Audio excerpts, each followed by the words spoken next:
My name is RVV Prasad Rao.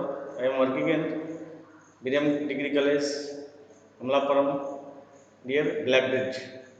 ఈరోజు మనం third BA political science లెసన్లో సిస్టంలో ప్రభుత్వ పాలనా శాస్త్రం అనే సబ్జెక్ట్లో ప్రభుత్వ పాలనా శాస్త్రం పరిధి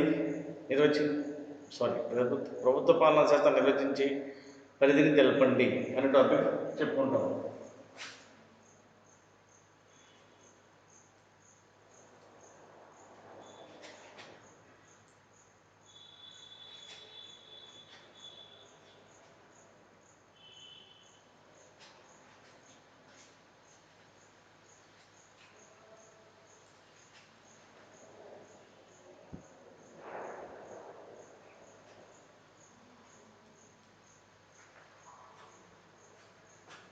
ఈరోజు మనం చెప్పబోయేది ప్రభుత్వ పాలనా శాస్త్రం అర్థం, నిర్వచనం, పరిధి. ఈ ప్రభుత్వ పాలన అనేది అనాదిగా మానవ జీవితంతో ముడిపడి ఉంది. ఈ నాగరిక జీవనం ప్రారంభమైన దగ్గర నుంచి ఈ ప్రభుత్వ పాలన ప్రజలతో ముడిపడి ఉందని మనం ఖచ్చితంగా అంగీకరించి తీరాలి. ఈ రాజ్యాలు ఆధునిక రాజ్యాలుగా ఆవిర్భవించాయి. ఈ రాజ్యాలు పోలీస్ విధులు మాత్రమే నిర్వర్తించేవి ప్రారంభంలో. తర్వాత కాలంలో ఇవి సంక్షేమ రాజ్యాలుగా రూపుదిద్దుకున్నాయి. ఈ సంక్షేమ రాజ్యంగా రూపుదిద్దుకున్న తర్వాత వాటి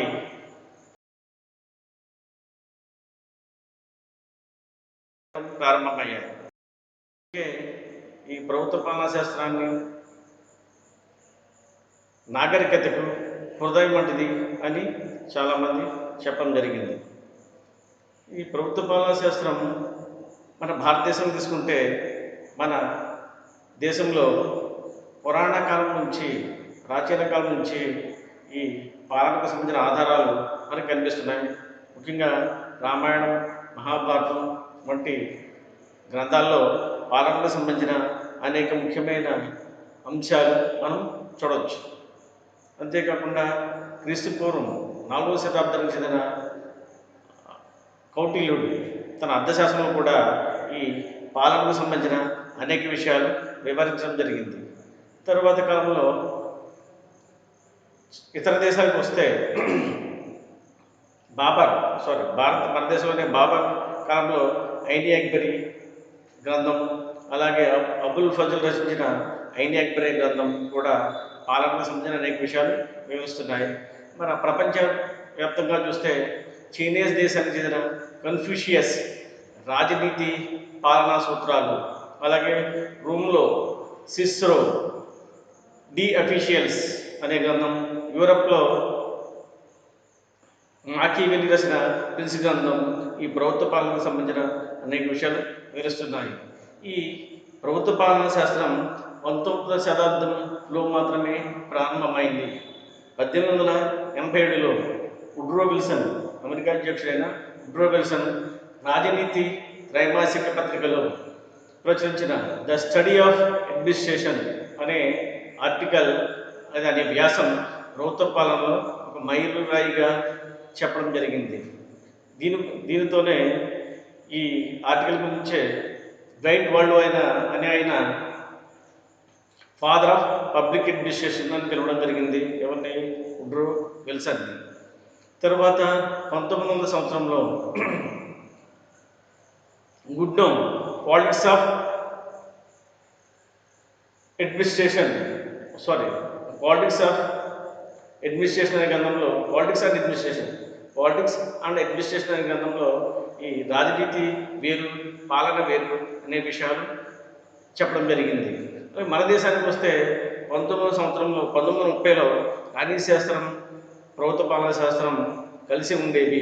అప్పుడు రాణి శాస్త్రంతో కలిసి ప్రభుత్వ పాలనా శాస్త్రాన్ని ప్రవేశపెట్టడం జరిగింది. మొట్టమొదటిసారిగా లక్నో విశ్వవిద్యాలయం ప్రభుత్వ పాలనా శాస్త్రాన్ని ప్రారంభించడం జరిగింది. అలాగే మన నాగపూర్ విశ్వవిద్యాలయం ప్రభుత్వ పాలనా శాస్త్రానికి ఒక ప్రత్యేక విభాగాన్ని ఏర్పాటు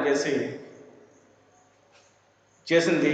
ఆ విధంగా అనేక యూనివర్సిటీలు, భారతదేశంలో ఉన్న అనేక యూనివర్సిటీస్లు, విశ్వవిద్యాలయాలు ఈ నాగపూర్ విశ్వవిద్యాలయాన్ని ప్రారంభించడం అనుసరించడం ప్రారంభించాయి. ఆ విధంగా ప్రత్యేక పాలనా శాస్త్రంగా ప్రభుత్వ శాసన శాస్త్రం అనేక విశ్వవిద్యాలయాల్లో ఒక సబ్జెక్టుగా అధ్యయనం చేయడం జరుగుతుంది. మరి అర్థం నిర్వచనం చూద్దాం. ప్రభుత్వ పాలన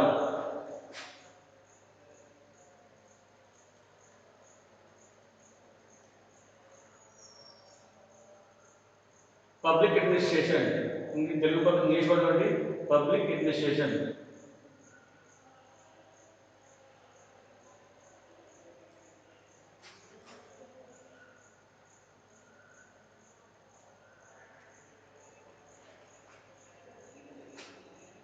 ఈ పబ్లిక్ అడ్మినిస్ట్రేషన్లో రెండు పదాలు ఉన్నాయి. పబ్లిక్ అడ్మినిస్ట్రేషన్, పబ్లిక్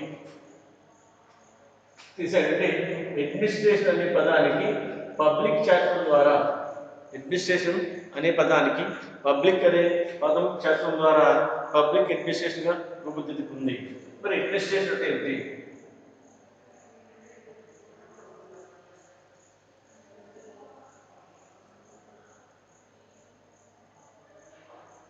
ఇవి రెండు పదాల కలయిక, రెండు లాటిన్ పదాల కలయిక. అండ్ మినిస్టర్,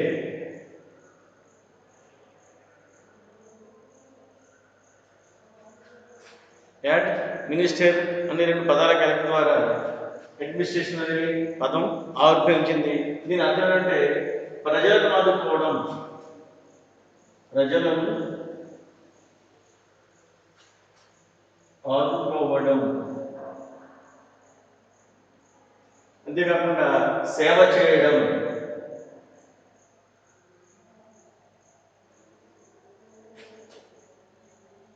వ్యవహారాలను చక్కదిద్దడం, వ్యవహారాలను చక్కదిద్దడం.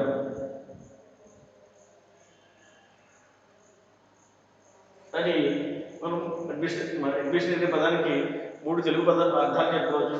ప్రజలను ఆదుకోవడం, సేవ చేయడం, వ్యవహారాలను చక్కదిద్దడం అనే మనం మీనింగ్ చెప్పుకోవచ్చు. మరి ఈ పాలనకు సంబంధించిన నిర్వచనాలు ఏమిటి? పాలనకు సంబంధించిన నిర్వచనాలు అంటే అనేక మంది అనేక రకాలుగా నిర్వచించారు. వాటిలో కొన్ని చూద్దాం. సహకారంతో,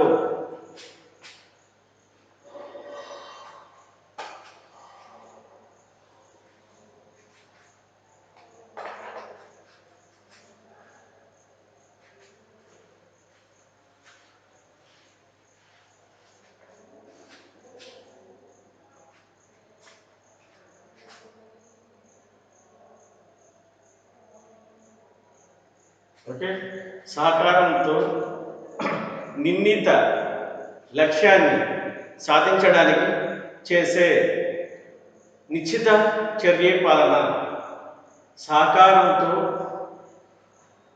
నిర్ణీత లక్ష్యాన్ని సాధించడానికి చేసే నిశ్చిత చర్య పాలన. సహకారంతో నిశ్చిత లక్ష్యాన్ని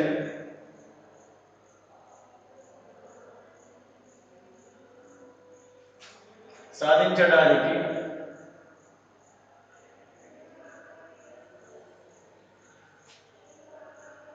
సహకారంతో నిర్ణీత లక్ష్యాన్ని సాధించడానికి చేసే నిశ్చిత చర్య పాలన.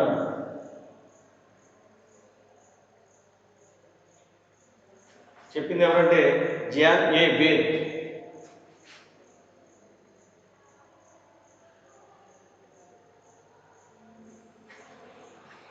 సహకారంతో నిర్ణీత లక్ష్యాన్ని సాధించడానికి చేసే నిశ్చిత చర్య పాలన అని జాన్ ఏ బేల్ నిర్వచించడం జరిగింది. అలాగే శాసనానికి కార్యరూపం కల్పించే ప్రభుత్వ చర్య పాలన. శాసనానికి కొత్త రూపం కల్పించే ప్రభుత్వ కార్యమే పాలన అని కూడా నిర్వచించడం జరిగింది. ఈ విధంగా ప్రభుత్వ పాలనకు సంబంధించిన నిర్వచనం మనం చెప్పుకోవచ్చు. ఇంతకీ మరి పబ్లిక్ అడ్మినిస్ట్రేషన్ అనే పదంలో ఏమున్నాడు? పబ్లిక్ అడ్మినిస్ట్రేషన్ పదానికి పబ్లిక్ అని చేస్తే పబ్లిక్ అడ్మినిస్ట్రేషన్ ఏంటంటాం? అడ్మినిస్ట్రేషన్ అంటే ఏమన్నాము? ప్రజలను ఆదుకోవడం, సేవ చేయడం, అలాగే వ్యవహారాలను చక్కదిద్దడం అని చెప్పుకున్నాం. మరి పబ్లిక్ అంటే ఏంటంటే పబ్లిక్ పబ్లిక్ అనే పదం చేస్తే పబ్లిక్ అడ్మినిస్ట్రేషన్ అంటే ప్రభుత్వ పాలన. పబ్లిక్ అంటే మూడు అర్థాలు ఉన్నాయి. బహిరంగమైన,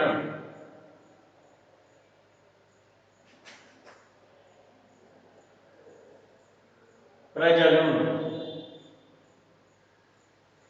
ప్రభుత్వం.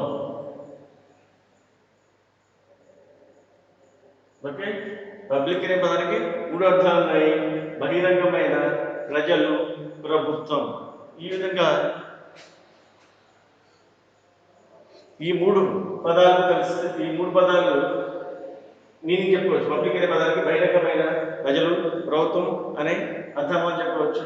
ఈ ఈ విధంగా ఈ మూడు పదాలను ప్రభుత్వం అనేది సూటబుల్ అవుతుంది కాబట్టి ప్రభుత్వ పాలనా శాస్త్రంగా మనం చెప్పుకోవడం జరుగుతుంది. మరి ప్రభుత్వ పాలనా శాస్త్రం, అలాగే చరిత్ర, అలాగే అర్థం, నిర్వచనాలు చెప్పుకున్నాము. ఇప్పుడు ప్రభుత్వ పాలనా శాస్త్ర పరిధిని గురించి మనం తెలుసుకోవచ్చు.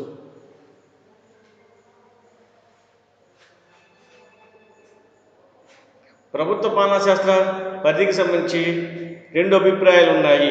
అవి ఏమంటే నిర్వహణ దృక్పథం, అభిన్న దృక్పథం.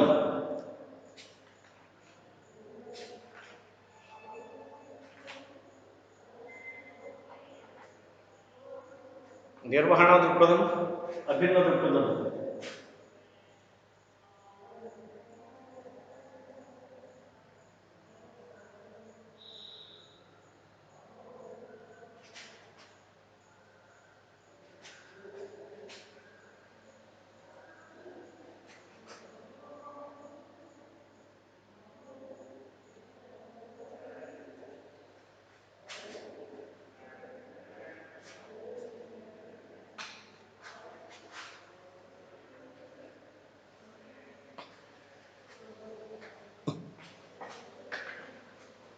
నిర్వహణ ప్రభుత్వ పాలన పరిధికి సంబంధించి రెండు దృక్పథాలు ఉన్నాయి.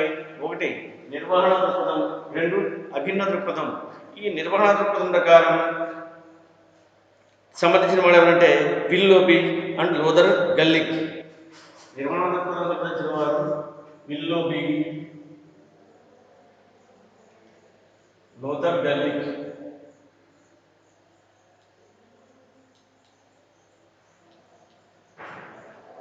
వీళ్ళ ప్రకారం ప్రభుత్వ పాలనా పరిధిలోకి ఒక కార్యనిర్వాహక శాఖ నిర్వహించే విధులు మాత్రమే ప్రభుత్వ పాలనా శాస్త్ర పరిధిలోకి వస్తాయని వీళ్ళు ప్రకటించారు. ప్రభుత్వ పాలనా శాస్త్ర పరిధిలోకి ఓన్లీ ఒక కార్యనిర్వాహక శాఖ నిర్వహించే విధులు మాత్రమే ప్రభుత్వ పాలనా శాస్త్ర పరిధిలోకి వస్తాయని పేర్కొనడం జరిగింది. అలాగే విల్లోబి ఈ ప్రభుత్వ పాలనా శాస్త్రం ఏ విషయాలు అధ్యయనం చేస్తుంది?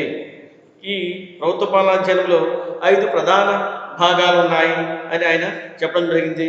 చూద్దాం. ఒకటి, విల్లోబి ప్రకారం 5 భాగాలు ఉన్నాయి. అవి 1 సాధారణ పాలన,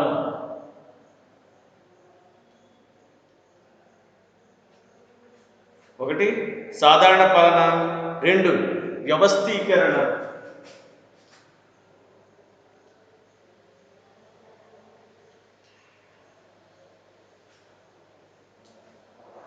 3 ఉద్యోగి బృందం,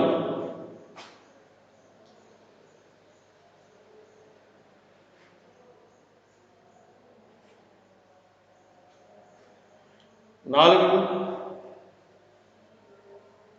వస్తువులు, ఉద్యోగులు తమ విధులు నిర్వహించడానికి అవసరమైన వస్తువులు. 5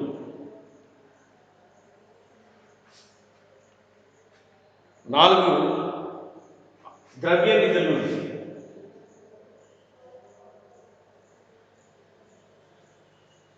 ఓకే, విలోమి ప్రకారం ప్రభుత్వ పాలనా శాస్త్ర పరిధిలోకి అధ్యయనంలోకి ఈ 5 ప్రధాన విభాగాలు ఉంటాయి. ఒకటి సాధారణ పాలన, అంటే ఎవరు అధికారం చెలాయిస్తారు, ఎవరు అజమాయిషీ చేస్తారు, ఎవరైనా నియంత్రణ వంటి విధులు నిర్వహిస్తారు తెలియజేస్తుంది సాధారణ పాలన. నెక్స్ట్ వ్యవస్థీకరణ, అంటే వ్యవస్థలు వ్యవస్థీకరించాలి, పనులు నిర్వహించాలంటే అనేక వ్యవస్థలు ఏర్పాటు చేయాలి.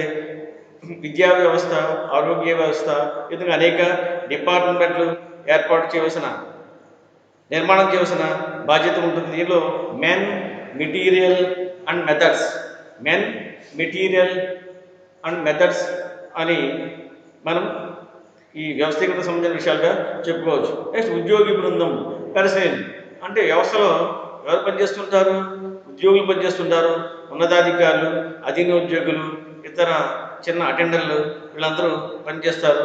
ఈ ఉద్యోగి బృందం సంబంధించిన అన్ని కార్యకలాపాలు కూడా ఈ ప్రభుత్వ పాలనా శాస్త్ర పరిధిలోకి వస్తాయని, అలాగే ఉద్యోగులు తమ పనులు నిర్వహించాలంటే వాళ్ళకి కావలసిన వస్తువులు, మెథడ్స్ కూడా అవసరమవుతాయి.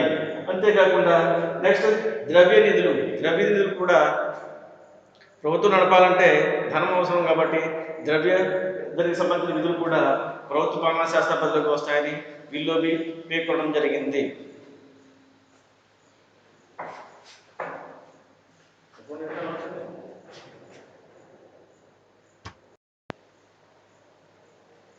లూథర్ గెల్లిక్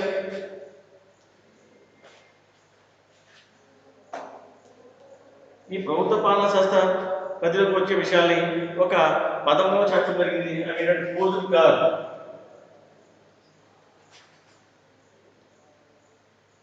పోజుకార్ అనే పదంలో ఈ ప్రభుత్వ పాలనా శాస్త్ర పరిధిలోకి వచ్చే విషయాలు పేర్కొనడం జరిగింది.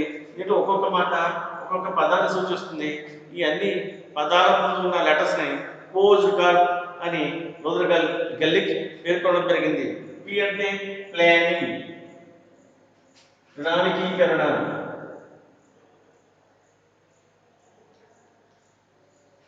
ప్లానింగ్. ఓ అంటే ఆర్గనైజేషన్, వ్యవస్థీకరణ.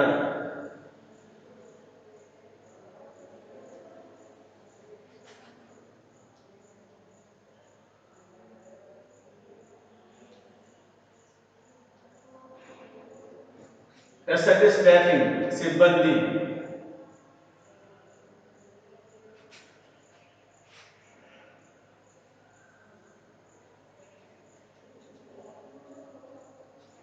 నెక్స్ట్ డి అంటే డైరెక్టింగ్, నిర్దేశం.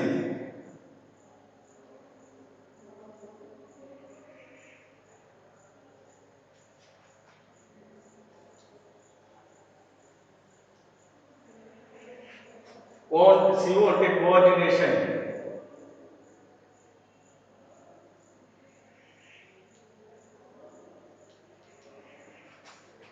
సమన్వయం. ఆర్ అంటే రిపోర్టింగ్.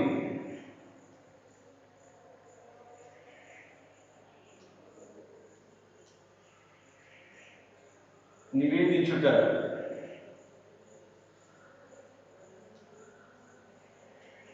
డి అంటే డైరెక్టింగ్.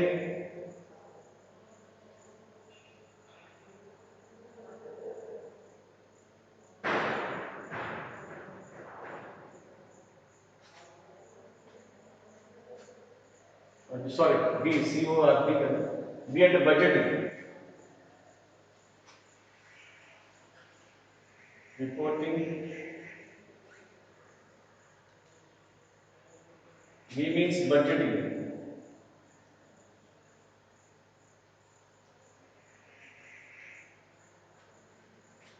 బడ్జెట్.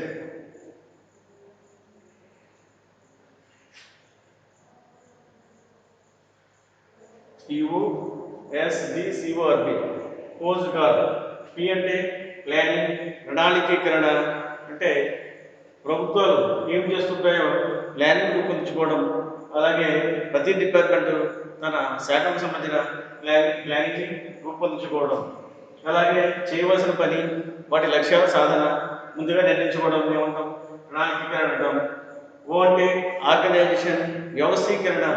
ప్రభుత్వ అది ప్రైవేట్ రంగమైనా సరే, ప్రభుత్వ రంగమైనా సరే ఆర్గనైజేషన్ ద్వారా మాత్రమే పనిచేస్తుంటాయి. అదేవిధంగా వ్యవస్థీకరణ, వ్యవస్థలు ఒక క్రమానుగత శ్రేణిలో ఏర్పాటు చేసుకోవడం వంటి విషయాలు ప్రభుత్వ పాలనా శాస్త్ర పరిధిలోకి వస్తాయి. సిబ్బంది, ఎస్ అంటే స్టాఫింగ్, సిబ్బంది, పనులు చేసేవాళ్ళు, వ్యవస్థలో ఉన్న ఆ వ్యవస్థలో ఉండేవాళ్ళు ఉద్యోగులు, ప్రభుత్వ ఉద్యోగులు, వాళ్ళ యొక్క నియామకం, వాళ్ళ యొక్క శిక్షణ, వాళ్ళ యొక్క ప్రమోషన్స్ వంటి విషయాలు. అలాగే నిర్దేశం, డైరెక్షన్, ఉన్నతాధికారులు అధీనోద్యోగులకి ఏ విధంగా ఆర్డర్లు జారీ చేస్తారు, అలాగే అధీనోద్యోగులు పై ఉద్యోగులకి ఏ విధంగా సమాచారం పంపిస్తారు. నెక్స్ట్ కోఆర్డినేషన్, సమన్వయం. ఈ ఉన్నతోద్యోగులు, అధీనోద్యోగులు, అంతేకాకుండా అనేక డిపార్ట్మెంట్లు, అనేక శాఖలు ఉంటాయి.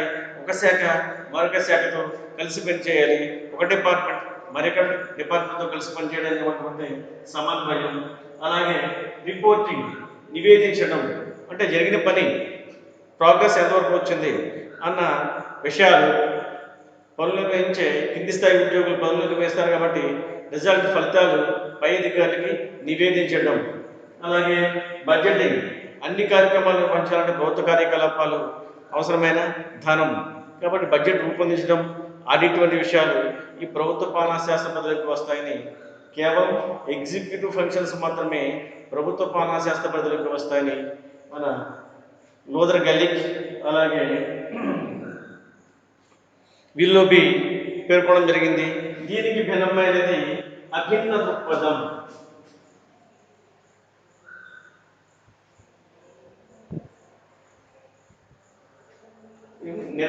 మేనేజీరియల్ ఉంటాం,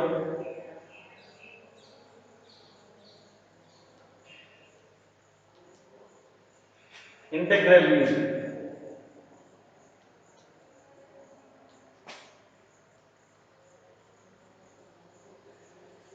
అభిన్న దృక్పథం ప్రకారం ప్రభుత్వ పాలన కార్యకలాపాలు ఏ విధంగా ఉంటాయి అంటే ప్రభుత్వ పాలనా శాస్త్ర పరిధిలోకి వచ్చే విషయాలు ఏమిటి, ఇవి కేవలం కార్యనిర్వాహక శాఖ లేదా ప్రధాన కార్యనిర్వాహకులు నిర్వహించే విధులే కాకుండా ప్రభుత్వం 3 శాఖలు, శాసనశాఖ, కార్యనిర్వాహక శాఖ, న్యాయశాఖ, 3 శాఖల్లో ఉన్న ఆ వ్యవస్థలన్నీ చేసే కార్యకలాపాలన్నీ మొత్తం ప్రభుత్వ పాలనా శాస్త్ర పరిధిలోకి వస్తాయని ఈ అభిన్న దృక్పథం ప్రకారం దృక్పథాన్ని సంబంధించేవాడు పేర్కొనడం జరిగింది. ఈ కోస్ట్ విధుల్లో రక్షణ విధులు,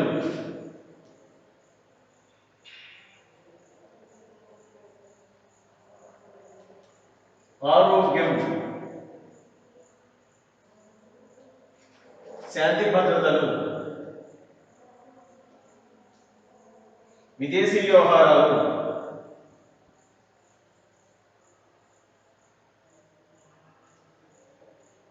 విద్య, సాంకేతిక విషయాలు,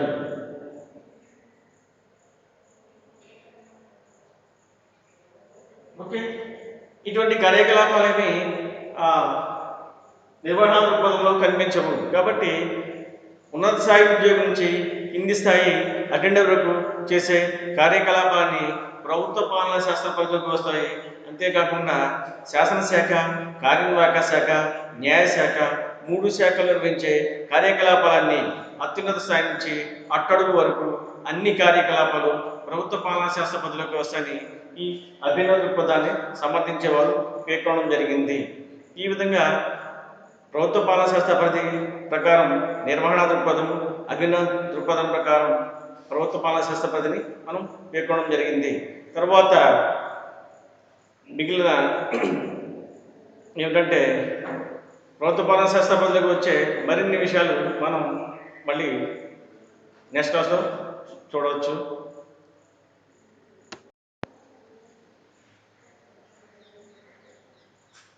నిర్వహణ దృక్పథం, అభినవ దృక్పథం తర్వాత ప్రభుత్వ పాలనా శాస్త్ర పరిధి గురించి మరొక రచయిత ప్రభుత్వ పాలనా శాస్త్ర పరిధిని ఈ విధంగా పేర్కొన్నాడు. అదేంటంటే అనువర్తిత పాలన.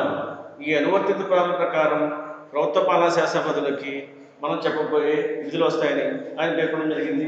అవి ఏమంటే రాజకీయ విధులు అంటే శాసనశాఖ, కార్మిక శాఖ, శాసనశాఖ, కార్మిక శాఖ, అలాగే మంత్రులు, అలాగే ఉద్యోగులు నిర్వహించే కార్యకలాపాలన్నీ రాజకీయ విధులుగా పేర్కొనవచ్చు. నెక్స్ట్ శాసన నిర్మాణ విధులు. శాసన నిర్మాణం అంటే దత్త శాసనం, శాసనం రూపొందించడం. శాసనం రూపొందించడం అదొక ప్రత్యేక మన కార్యక్రమంగా మనం చెప్పుకోవచ్చు. శాసనం రూపొందించేది అంటే రాజకీయ కార్యనిర్వాహకులు విధానాలు రూపొందిస్తారు. దానికి అనుగుణంగా ఉద్యోగ బృందం శాసనాలని తయారు చేస్తారు. అలాగే నెక్స్ట్ విత్త పాలన అంటే ఏమిటి? బడ్జెట్కి సంబంధించిన విధులు, అలాగే బడ్జెట్ నిర్మాణం, రూపకల్పన, దాన్ని అమలు చేయడం, అలాగే ఆడిట్ విధులు అన్ని విత్త పాలనకు సంబంధించిన విధులుగా చెప్పుకోవచ్చు. నెక్స్ట్ దేశ రక్షణకు సంబంధించిన విధులు, ఆర్మీ, నేవీ, ఎయిర్ ఫోర్స్ దేశాన్ని రక్షించే బాధ్యత కూడా 3 విభాగాలు ఉన్నాయి. అలాగే విద్యకు సంబంధించిన విషయాలు, అది ప్రాథమిక విద్య, ఉన్నత విద్య, ఈ విషయాలన్నీ విద్యకు సంబంధించిన విధులుగా మనం పేర్కొనవచ్చు. నెక్స్ట్ సామాజిక విధులు అంటే పేద ప్రజలకి ప్రభుత్వం అనేక సంక్షేమ చర్యలు అందిస్తుంది. గృహం లేని వాళ్ళకి గృహాలు నిర్మించడం, ఉచిత ఆరోగ్యాన్ని అందించడం, ఉచిత విద్యని అందించడం, ఈ విధంగా అనేక ఆహార పదార్థాలను అందించడం, ఈ విధంగా అనేక సంక్షేమ చర్యలు చేపడుతుంది. వాటిని సంక్షేమ విధులుగా, సామాజిక విధులుగా మనం చెప్పుకోవచ్చు. అలాగే అనేక వర్గాల వారి అభివృద్ధి కృషి చేస్తుంది. మహిళా అభివృద్ధి, శిశు సంక్షేమం, అలాగే ఎస్సీ, ఎస్టీ, బీసీ వర్గాల సంక్షేమం కోసం అనేక విధులు చేపడుతుంది. నెక్స్ట్ ఆర్థిక విధులు అంటే బడ్జెట్ రూపకల్పన, బడ్జెట్, అలాగే ఆడిట్ వంటి విషయాలన్నీ ఆర్థిక విధులుగా మనం చెప్పుకోవచ్చు. తర్వాత విదేశీ వ్యవహారాలు.